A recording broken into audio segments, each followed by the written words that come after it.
बिस्मिल्लाहिर्रहमानिर्रहीम। एक उस्ताद की कोशिश होती है कि वो अपने शागिर्द को, सीखने वाले को, उसमें वो तख्लीकी सलाहियतें पैदा करें, वो सोच विचार की एक क़ुव्वत पैदा करे कि वो सोचें, क्वेश्चन करें, सवालात करें और ख़ुद से करने की वो करें, न कि प्लेट में हलवा की तरह हर एक चीज़ उसको मुहैया हो। वो ख़ुद सोचें उन चीज़ों पे। इस वजह से उनको होम असाइनमेंट दिया जाता है या क्लासरूम के अंदर जो एक्टिविटी थी उसमें ज़्यादातर शागिर्द को इन्वॉल्व किया जाता है ताकि वो ख़ुद सीखे, ख़ुद करे चीज़ों को।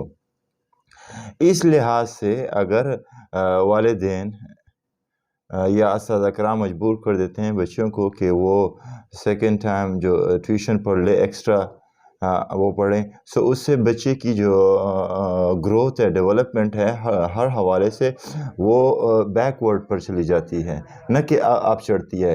ये एक इंतहाई जिसे कहते हैं कि एक कबीह किस्म का और एक गैर फित्री किस्म का एक अप्रोच है जो हमारे माशरे में जन्म लिया गया है ना।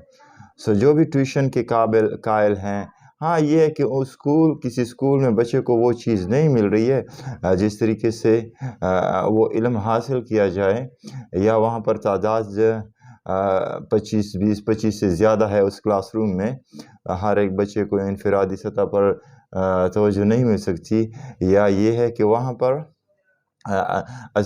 जो उस्ताद हैं उसके पास उसमें जो मज़मून का इल्म भरपूर हासिल नहीं है, या जो तज़रीक़े तदरीस हैं उसमें उसके पास काबिलियत नहीं है, या ओवरऑल जो उसमें क्वालिटीज़ होनी चाहिए एज़ अ उस्ताद की, वो चीज़ उसमें नहीं है, जिसकी बुनियाद पर या बच्चा किसी छुट्टियों की वजह किसी वजह से वो पीछे रह गया है, तो इस बोझ पर तो आपको एक एक्स्ट्रा ट्यूटर की ज़रूरत रहेगी एक बच्चे को कि वो वहाँ से सीख कर के आएँ।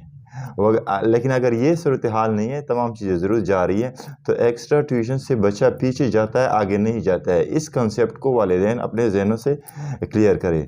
जहाँ तक क्वेश्चन पर आ जाता है, अगर वालिदैन क्वेश्चन करें फिर जो ये एकेडमीज़ जो लोगों ने बनाई हैं, टीचर्स ने, प्रोफेसरों ने, ये जो एकेडमीज़ और ये चीज़ें हैं, तो ये सिर्फ़ अपने पॉकेट के लिए, पैसों के लिए बनाई है, पैसों के वो पुजारी हैं और कोई चीज़ नहीं है। और ये एक बहुत गलत कंसेप्ट है अगर उस असातिज़ा कराम और स्कूल इन एकेडमीज़ को या इन चीज़ों को परवान चढ़ाते हैं।